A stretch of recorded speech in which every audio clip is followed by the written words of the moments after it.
অসহায় রোগীদের সাহায্যের নামে অর্থ আত্মসাতের অভিনব কৌশল ব্যবহারের অভিযোগ উঠেছে জাতীয় অর্থোপেডিক্স ও পুনর্বাসন কেন্দ্রের সেবিকা সুফিয়া আক্তার সুমির বিরুদ্ধে। হাসপাতালটির সামনের সড়ক বা বারান্দায় পড়ে থাকা রোগীর অসহায় দৃশ্য ধারণ করে সামাজিক যোগাযোগ মাধ্যমে আবেগঘন পোস্ট দেন তিনি। এতে দেশ বিদেশের অনেকেই সাহায্যের হাত বাড়িয়ে দেন, কিন্তু সেসব অর্থ পৌঁছায় না রোগীদের হাতে। নাজমুল হোসেন সাইমনের ক্যামেরায় মোহাম্মদ সাইমের রিপোর্ট।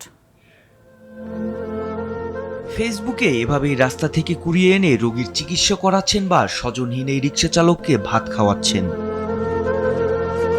এ ধরনের দৃশ্য সামাজিক মাধ্যমে ছড়িয়ে দেয় দেশ বিদেশ থেকে এসব রোগীদের সাহায্যের টাকা পাঠাচ্ছেন হৃদয়বান প্রবাসীরা। আর এই রোগীদের পণ্য বানিয়ে প্রতারণার অভিযোগ এই ব্রিটিশ প্রবাসীর। 13,000 টাকা ছিল, ওই 13,000 টাকা আমি ওর কাছে দিছি। টাকাটা সে নেওয়ার পরে 1,000 টাকা দিয়ে ডাক্তারদেরকে সে ওই যে বিরিয়ানি খাওয়াইছেন, বাকি 12,000 ওর কাছে ছিল। ওই টাকাটা কি করছে আমি জানি না। ওই লোকটা যখন মারা গেছে সে কিন্তু কাউকে কোনো আপডেট দেয় নাই যে ওই লোকটা মারা গেছে। ওনাকে দেখা যায় এখনও সে বিউবের জিনিস করতেছে, টাকা উঠাচ্ছে। ইভেন সে প্রতি মাসে তার বিকাশ অ্যাকাউন্ট ক্লোজ করে নতুন নতুন অ্যাকাউন্ট খুলে।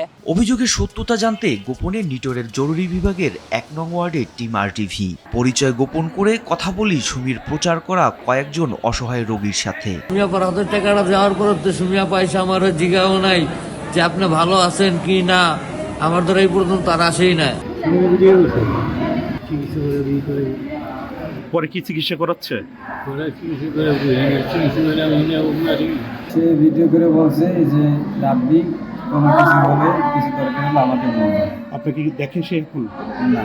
সমাজসেবার আড়ালে অর্থ আত্মসাতের সকল অভিযোগ অস্বীকার করে কয়েকজন রোগীকে সাহায্য দেওয়ার প্রমাণও দেখান সুমি। এটা একদম সম্পূর্ণ মিথ্যা। আমার জীবনে আজ পর্যন্ত আমি যেই রোগীকে ভিডিও করছি তাকে অবশ্যই সাহায্য করছি, সেগুলো আমার কাছে অনেক তথ্য আছে, প্রমাণ আছে। কিন্তু ভিডিও বানানো শেষে অসহায় এই রোগীকে ফ্লোরে ফেলে রেখেছিলেন তিনি। এমন অবস্থায় অভিযোগকারী বাধ্য হয়ে টাকা দিয়ে আয়ার মাধ্যমেই ড্রেসিং ও ব্যান্ডেজ করান। সুমি আসছে, আইসা ওনাকে একটা ভিডিও করে ভর্তি করে সে রেখে চলে গেছে। অনেক কন্ট্যাক্ট করছে সুমির কাছে ড্রেসিং করার জন্য, ওনাকে শাওয়ার করার জন্য, সে আসে নাই। আমি একজন বুয়াকে দিয়ে শাওয়ার করাইছি 2,000 টাকা দিয়ে। যে 2,000 টাকা দিয়েছে তাকে তো বাধ্য করা হয় নাই, টাকাটা তো আমি দিতে চাইছি। মারা যায়, এই ব্যাপারটা কি রিভিউ করেন? কোনো রোগী মারা গেলে এটা তো আমার দেখার বিষয় না যে সে মারা গেছে। আয়া জানালেন ভিডিও বানানো শেষে রোগীর খবর নেন না তিনি। তুমি যে এদেরকে যে ভিডিও করে এদেরকে টাকা পয়সা দেয়?